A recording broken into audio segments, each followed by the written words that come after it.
ISIS में शामिल होने वाले मुंबई के युवकों के लैपटॉप जब्त किए गए हैं। एटीएस ने युवकों के घर से लैपटॉप, पेन ड्राइव बरामद की है।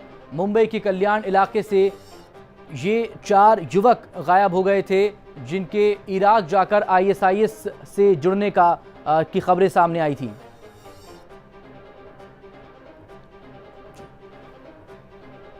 तो कल्याण से ये गए थे युवक, महाराष्ट्र के कल्याण से।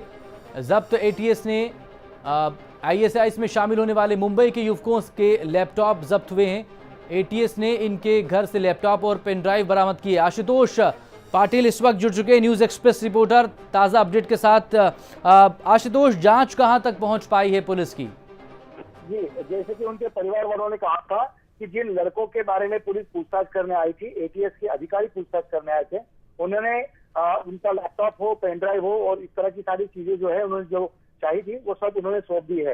हालांकि उनके परिवार वाले बार-बार ये कहते हैं कि हमारे जो लड़के हैं ये इस तरह की कोई आतंकी गतिविधियों में शामिल नहीं हो रहे हैं, लेकिन इसके बावजूद जांच कर रही है और सभी उसके पहलू देखे जाएंगे कि क्या इन बच्चों को कोई बहला के ले जाया गया था, जिस ट्रैवल एजेंसी की तरफ से वो गए थे उनकी भी जांच होने की संभावना है। इसके अलावा उनके साथी कौन थे, उनके कॉल रिकॉर्ड, वो सब अभी पुलिस जांच कर रही है।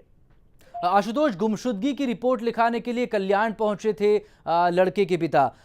वो लेटर पर भी सस्पेंस बना हुआ है, वो चिट्ठी जिसमें उनके इराक जाने की बात थी और कुछ और बातें लिखी हुई थी। जी, सच्चाई उसमें यह है कि उनके पिता ने 2 दिन पहले एक प्रेस कॉन्फ्रेंस लेके भी यह बात स्पष्ट की थी कि ऐसा कोई लेटर वगैरह की बात नहीं थी, लेकिन हाँ एक एसएमएस जरूर आया था, हम जन्नत में हैं।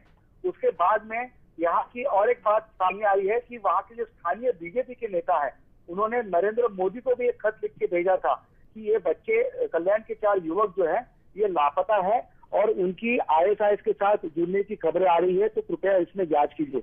हालांकि इस विषय पे पुलिस और किसी अधिकारियों ने अब तक कोई पुष्टि नहीं दी है, लेकिन इस लेटर की कॉपी न्यूज एक्सप्रेस के पास है और अब इसमें नई खबरें ये आ रही है कि क्या ये लड़के जो गए थे उसका उनके कॉल रिकॉर्ड से कहीं उनका ट्रेस लग सकता है कि नहीं। जी, शुक्रिया आशुतोष तमाम जानकारी के लिए। अपडेट के लिए आपसे फिर बात करेंगे। आप नजर बनाए रखिए इस मामले पर। आईएसआईएस में शामिल होने वाले कल्याण के युवक थे, जिनके आईएसआईएस में शामिल होने की खबर थी।